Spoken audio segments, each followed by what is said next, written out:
facility where we do a lot of the work relating to our system of removing water from the subway system, make sure it can keep as dry as possible during every day, but also during these torrential rainfall events if they happen. Priority number one is getting the water out of the system. We do this every day.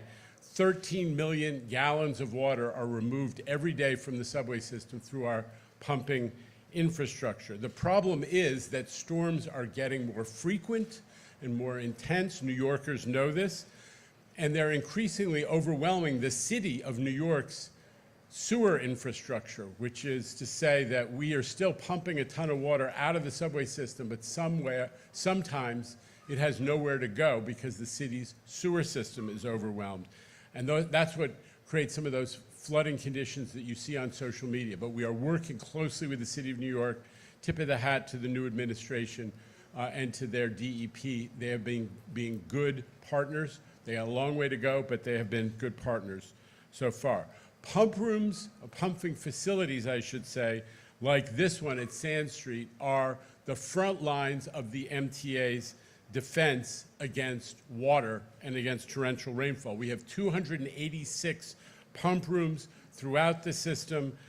After Hurricane Sandy, more than 10 years ago, we saw that many of them were knocked out because the electrical componentry was in the flood zone. So we have done a huge amount of renovating to protect all the pumping infrastructure from, God forbid, those torrential rainfall situations that can knock out the pumping system.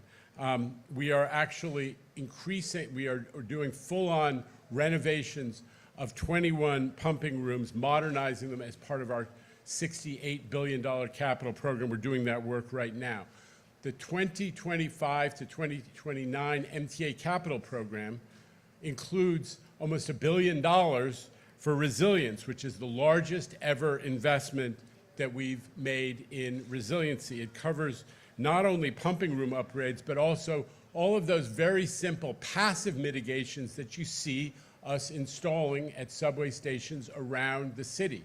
All those extra steps before you go down a subway stairway that we have installed at 100 different locations. We got 100 different additional locations where we're raising the step to make sure that it's harder for the water to get down into the subway stations. That is making a difference. We've also elevating vents. Everybody knows that what happens is the water, when the city's curb, when the street curb gets too small because they're piling on asphalt, all of a sudden the water gets up onto the sidewalk and it goes down our grates, and people see cascades like waterfalls out of Niagara Falls, and you see it on social media. Part of resisting this is that we're putting in raised vents that keep water from getting into the vents around the system. So we are hard at work trying to prevent water from getting into the system, and we're going to keep at it. This facility has, what you're seeing around this facility is we use this as a command center for staging pumping infrastructure. So we have all those pump rooms around the system, but we also have mobile pumping capacity. So we spread it out. Every borough has like a command center that we deploy to, and they move out these mobile pumps when there's notice of water accumulating in the system.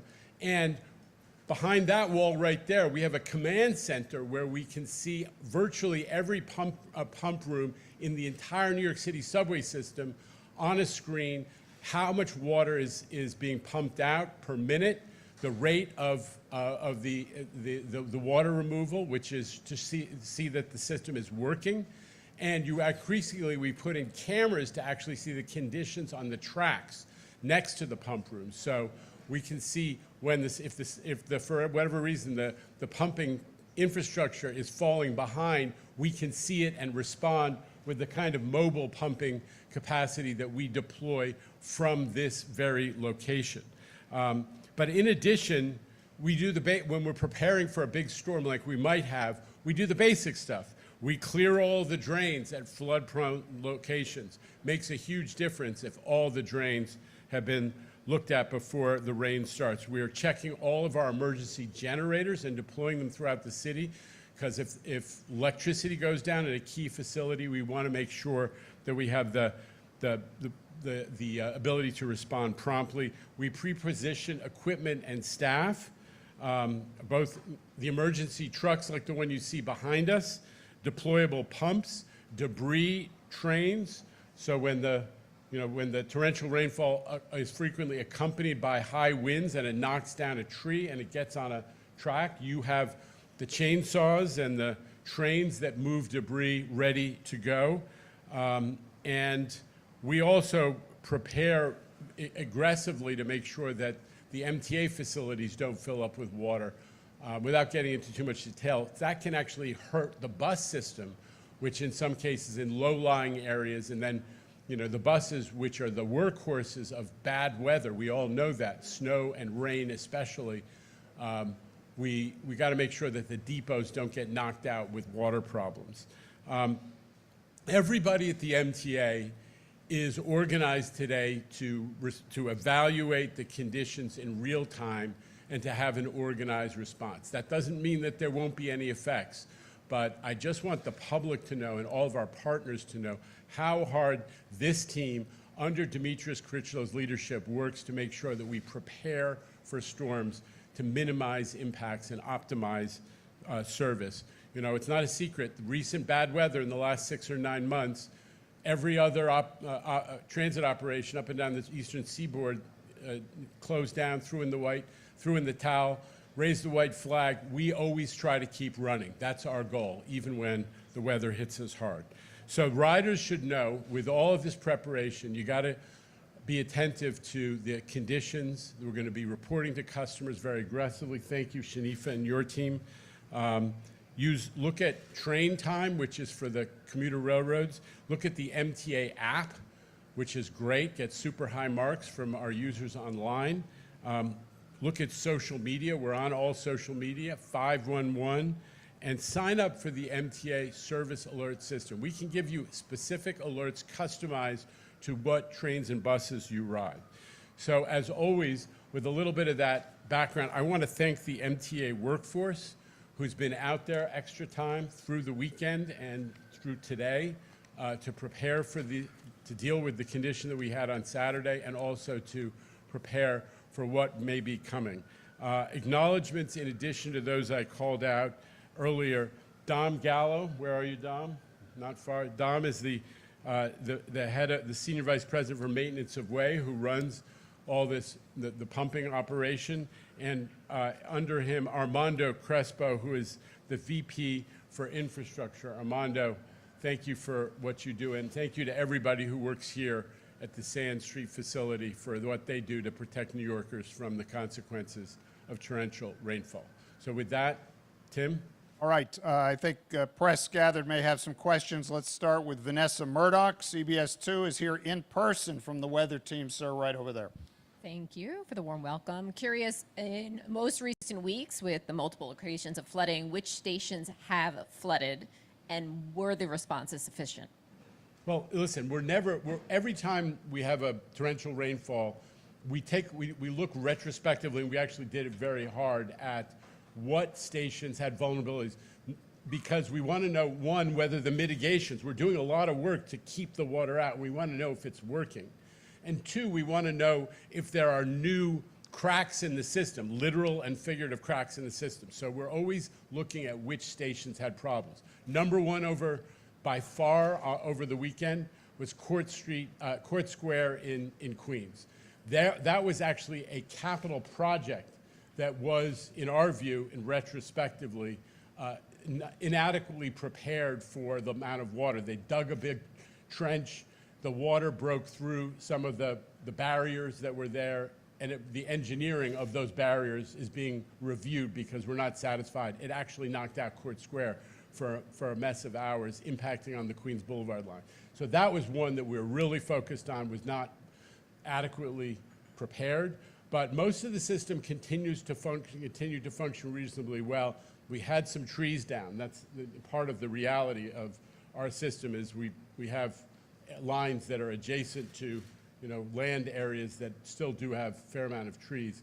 And that was a problem over the weekend as well. Anything else, Demetrius, Bill, that you want to mention? Okay, those are the big ones. I just want to know where you're pre-positioning the pumps today. Well, what we do is, and I invite any of the members of the team to speak to this, is we deploy the equipment and infrastructure using trucks like the one right behind me to borough centers, to satellite areas in each borough. And from there, depending on what we're hearing, where the problems are developing, we zip out with extra mobile pumping equipment and infrastructure. So we have all that ready to go, hopefully close by, but we're out in each of the boroughs ready to move as soon as we hear of a condition. And like I said, that control room will tell us when water is starting to overtake our capacity to run service or providing, represents a threat. So we're ready to go.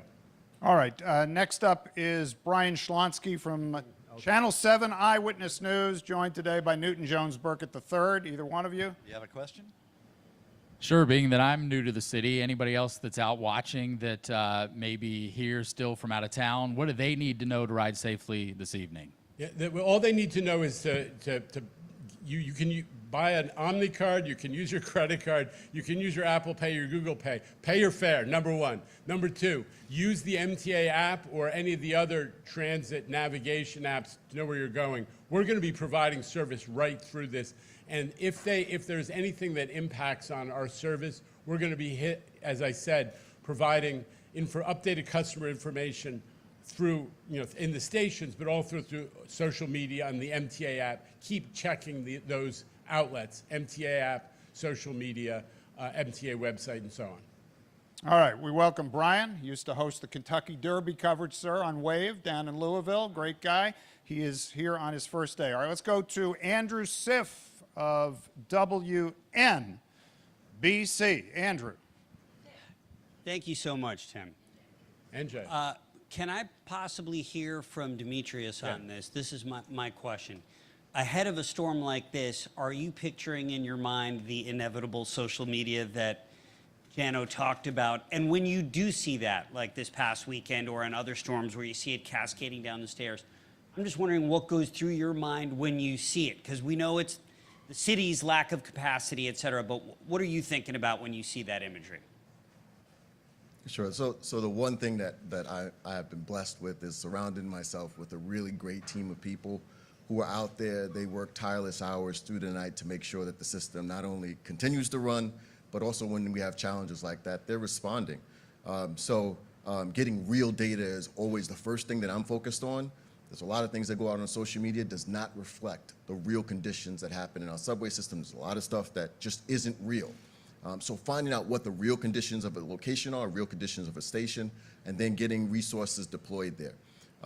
This facility is unique in that we have not only the qualified people, personnel there to be able to respond, but having generators, literally, that we send out to be able to get our signal system, if it does get knocked out, to get the signal system back up and running, or getting portable pumps to locations to be able to pump out these locations.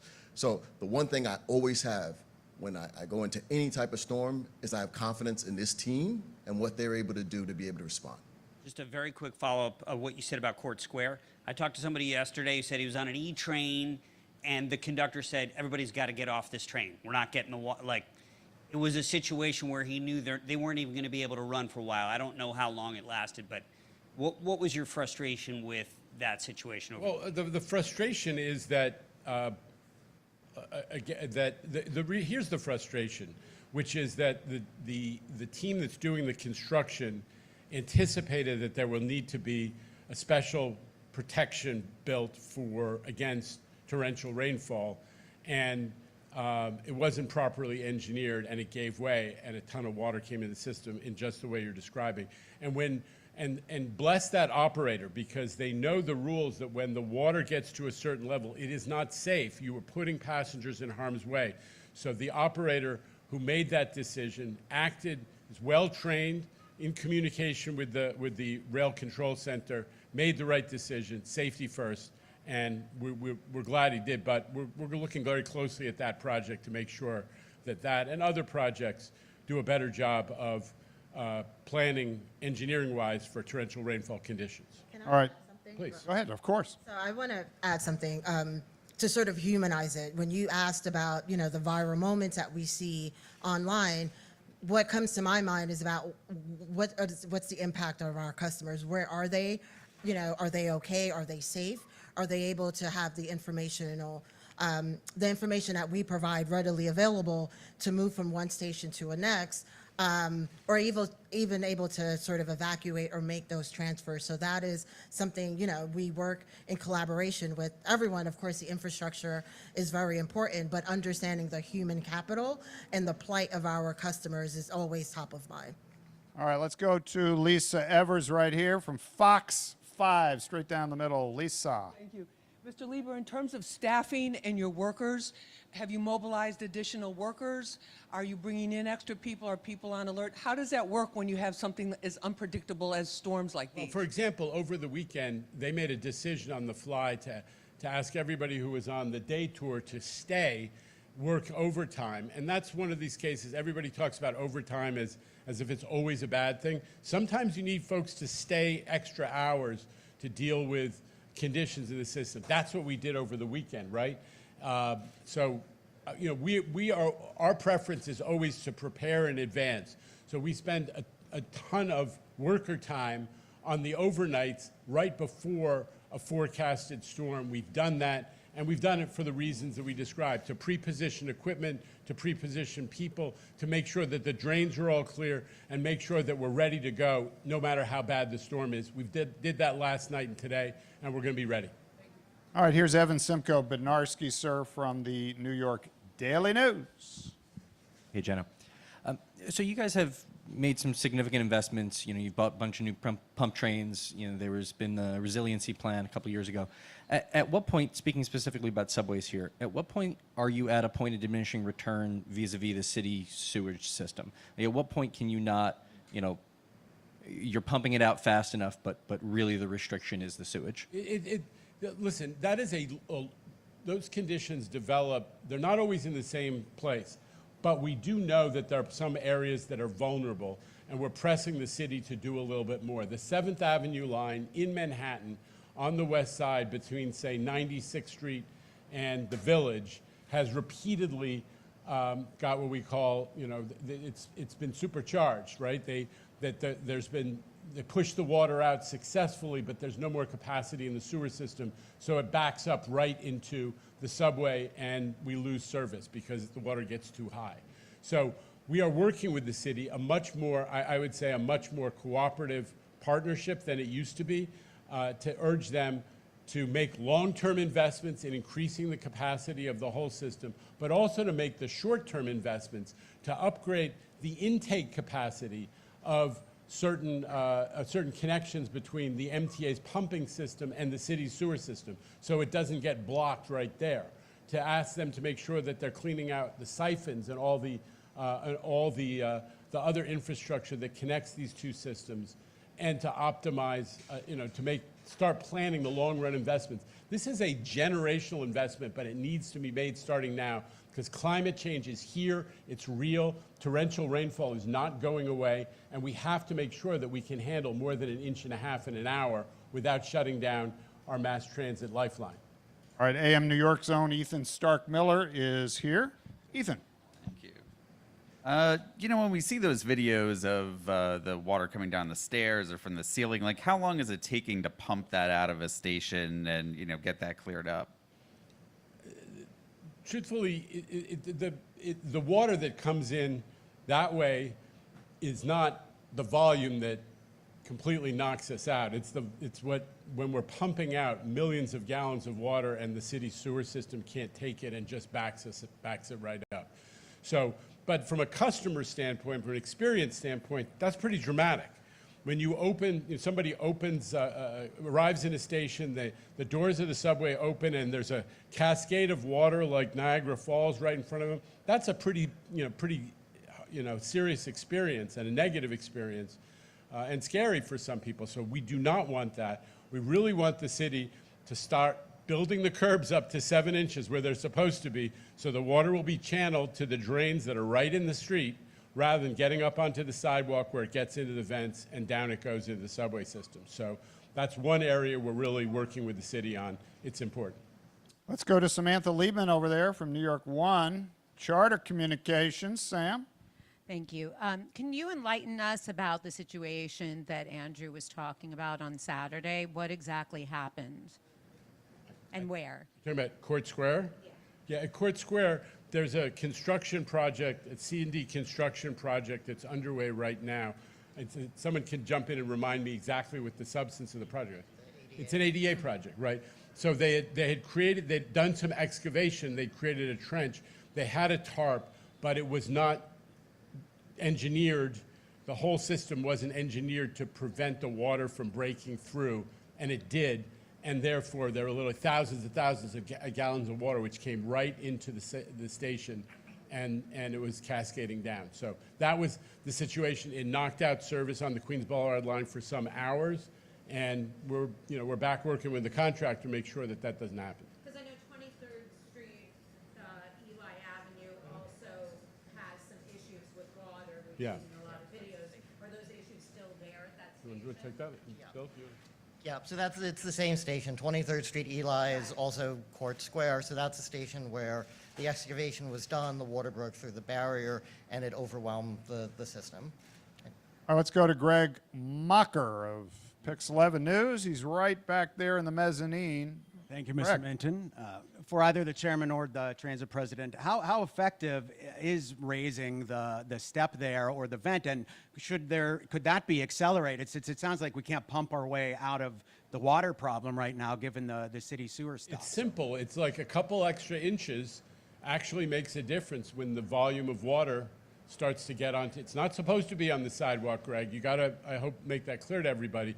But if we add a couple extra inches with that extra step before we go down into the stairway, that does give us more time when there is a torrential rainfall, and it does give us more protection when there is a torrential rainfall. So we put that in at, it's almost 100 stations already, 100 entrances already, and we're going to do another 100 stations of that additional protection. Also, you may have seen it, these sort of slightly artistic raised vents, these barriers on top of the vents that prevent water going down, that in fact raise the level that the water would have to reach before it can get into the vent. And we're doing that at, I think another 25 stations right now. So we're doing it. We installed a lot of that raised vent work in the coastal areas after Sandy, protecting against coastal surge. We now are getting to the point where we're starting to see we have to do it in a lot of places around the city. All right, anybody else? Great, that's it. Thanks very much. Thank you, everybody, for the newsrooms watching on the feed. When we put out the release in a little while, we're going to get you some B-roll. For the people who are here, we're going to give you a B-roll opportunity right now of the pump test. This has been a First Alert Weather Update. But first, it's First Alert Weather Day. Flood watch will go into effect in the next hour as we prepare for some torrential rain. Tony? Yeah, Mayor and Chris, hate to say it, but today looks a lot like Saturday, and that was not a great experience. So weather gets in the way. Weather could be challenging to getting around.